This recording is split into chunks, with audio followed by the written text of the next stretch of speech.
No, you did not. Yes, I did.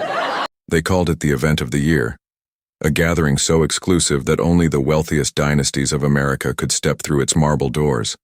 The chandeliers glistened, the violins hummed, and every guest was a name whispered with awe on Wall Street. Yet, in that sea of power, a single girl stood unnoticed, until 4 families decided she didn't belong. Their laughter wasn't just cruel, it was calculated. A reminder that money, influence, and legacy decide who matters and who doesn't. But that night, they made a mistake. Because the girl they mocked had a mother, and she wasn't just anyone. She was known in hushed tones as the corporate legend, a woman who once built and broke empires with a single phone call. What followed after that party would leave 4 dynasties in ruins. Before we dive deeper, let us know in the comments where you're watching from. We'd love to hear from you, and don't forget to hit that subscribe button so you never miss any of our upcoming videos. Claire Crawford had never asked to be the center of attention. She wasn't there to compete, to challenge, or to humiliate anyone. She had come to that ballroom simply as a guest, hoping to stand quietly in the background of a world that had never truly welcomed her.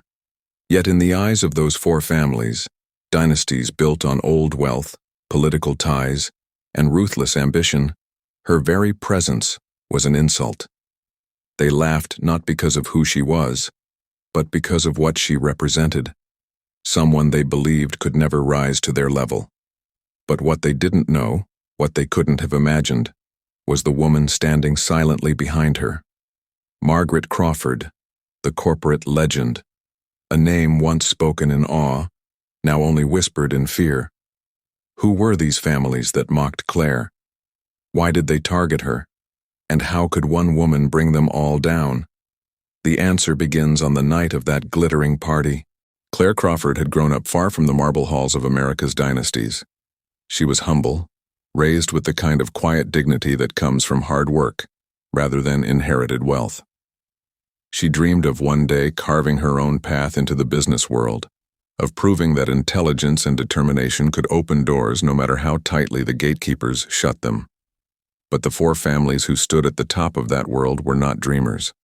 They were the children and grandchildren of oil barons, shipping magnates, banking giants, and political power brokers. To them, influence wasn't earned, it was inherited, a birthright written into their very names. Each family carried a secret, concealed behind polished smiles and spotless reputations. But on that night, those secrets would remain hidden. What mattered was their cruelty, the arrogance that made them believe they could humiliate a girl without consequence. Yet the mistake they made was forgetting her mother. Margaret Crawford, once hailed as the corporate legend, had walked away from the spotlight years earlier, but whispers of her brilliance and her ruthlessness still echoed in boardrooms across the country. She was the strategist who could build empires and the tactician who could dismantle them. Those who had faced her in negotiations remembered one truth: Margaret never lost. Old articles, buried clippings, and the murmured voices of rival CEOs all told the same story. If she wanted to, she could destroy anyone. And Claire, unaware of the storm she had just unleashed, could not have known that her humiliation at that party would trigger a reckoning no one could stop. The night of the party shimmered with excess. Diamond chandeliers hung above the ballroom like frozen stars, and the air was filled with the sound of a string orchestra, elegant and calculated, each note a reminder of the exclusivity of the event. Guests arrived draped in gowns worth more than most people's homes, men in tailored suits that bore the signatures of designers flown in from Europe. When Claire Crawford stepped through the marble doors, she carried herself with quiet courage, but she could feel the weight of eyes on her. She was not one of them, and everyone knew it. She clutched her glass too tightly. Her smile faltered as she tried to blend in, but the 4 families would not allow her even that small dignity. They circled her like predators, laughing at her modest dress, whispering that she did not belong, mocking the very sound of her voice. In the glittering crowd, their insults grew louder, crueler, until it became public, deliberate humiliation. Claire's face flushed hot, her hands shook, and with tears threatening, She turned and hurried from the ballroom. Around her, phones were lifted, flashes lit the room, and already the gossip was spreading like wildfire. In the quiet corner of the estate, her voice broke as she called the only person she trusted. "Mom," she whispered through tears. "They laughed at me. All of them." On the other end of the line, there was silence and then a voice as cold and steady as steel. Margaret Crawford, the corporate legend, spoke only once, her face hidden in shadows. "Then it's time they learn who I am." By morning, the whispers had already begun to spread. What had started as a cruel joke inside a ballroom quickly transformed into shockwaves that rippled through America's corridors of power. Stock prices tied to the four families began to tremble, then tumble. First, it was rumors of a sudden liquidity problem in a banking subsidiary. Hours later, shipping vessels tied to another dynasty were halted for compliance checks, stranding millions of dollars in goods at sea. Then came the images that splashed across the news. Federal investigators walking up the marble steps of one family's headquarters, cameras flashing as agents entered with files in hand. Former allies began to distance themselves, publicly denying any connection, privately scrambling to protect their own interests. To the outside world, it looked like coincidence, a series of unfortunate events striking four powerful dynasties at the same time. But to those who knew the language of business and power, this was no accident. The question whispered in boardrooms and across late-night news panels was simple.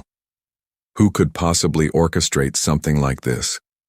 Rivals were named, government leaks were suggested, long-standing scandals resurfaced as speculation swirled. Yet nothing seemed to fit.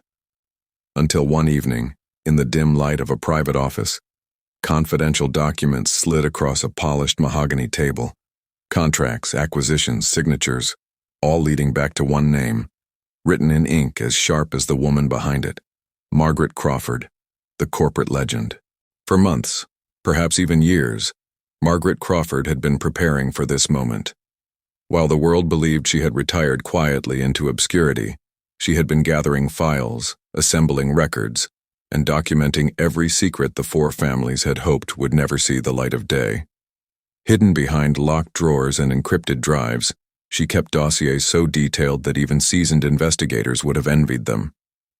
She knew which family had siphoned funds through offshore accounts, which patriarch bribed senators for favorable legislation, which heir was drowning in gambling debts, and which dynasty had manipulated markets with insider trades.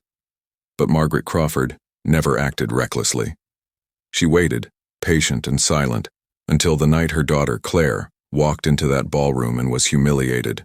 That insult was the spark she needed to ignite years of preparation. One by one, she activated her network, allies in finance, quiet voices in government, old rivals who still owed her favors. Businesses collapsed not by chance, but by precise design, a domino effect set in motion by a woman who understood the language of power better than anyone alive. Margaret did not need weapons to bring dynasties to their knees. She had something stronger: information. In the months that followed, the grandeur that had once defined the four families began to crumble. Their estates, once the backdrop of galas and private negotiations, stood silent and abandoned, ivy creeping over gates that had guarded privilege for generations. Their companies, once valued in the billions, filed for bankruptcy, their assets stripped and sold to competitors who moved quickly to fill the vacuum. The whispers that once held fear of their names now carried only pity, their dynasties reduced to cautionary tales in business journals and late-night talk shows. And as their empires collapsed, another figure quietly rose. Claire Crawford, once humiliated beneath chandeliers and laughter, now stepped into a glass tower that bore her family's new name. With every stride, she carried not only her own ambition, but the legacy of her mother, Margaret Crawford, the corporate legend who had shown the world that true power was not inherited. It was seized. They thought power belonged only to them, but true power is knowing how to take it away. And so we leave you with a question. If you had the power to destroy your enemies, would you? And now, as the dust settles on this story, we turn the question over to you. What would you have done in Claire Crawford's place? Would you have walked away quietly and let the insult fade into memory? Or would you have used every ounce of power at your disposal to strike back, just as Margaret Crawford, the corporate legend, did?